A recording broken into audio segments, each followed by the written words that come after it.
Hello friends, నేను మీ JD. Welcome to big boss advance updates.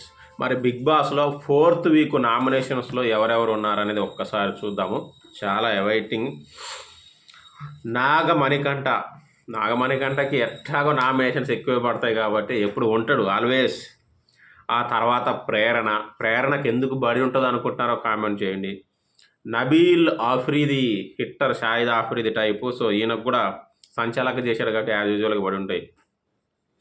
ఆ తర్వాత పృథ్వీగా అగ్రెసివ్ ప్లేయరు, నూకుతూ ఉంటాడు. సో యాజ్ యూజువల్గా ఆయనకు బడి ఉంటాయి. సోనియా ఆకులకు పడడంలో పెద్ద ఆశ్చర్యం ఏమి లేదు. ఆ తర్వాత వచ్చేసి ఆదిత్య మొత్తం ఎంతమంది? 6 ఉన్నారు నామినేషన్లో 4th వీక్.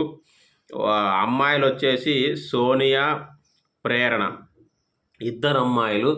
అబ్బాయిలు వచ్చేసి ఆదిత్య, ఓం, పృథ్వీ, నబీల్ ఆఫ్రిది అండ్ నాగమణికంట 4. సో మరి వీళ్ళలో 4th వీక్లో ఎవరు ఎలిమినేట్ అవుతారనుకుంటారో కామెంట్ చేయండి. ఇంకా దీని గురించి చాలా డీటెయిల్స్ ఉన్నాయి, అవన్నీ కూడా నెక్స్ట్ వీడియోలో చేస్తాను. ట్విస్టులు ఉన్నాయి. బాయ్.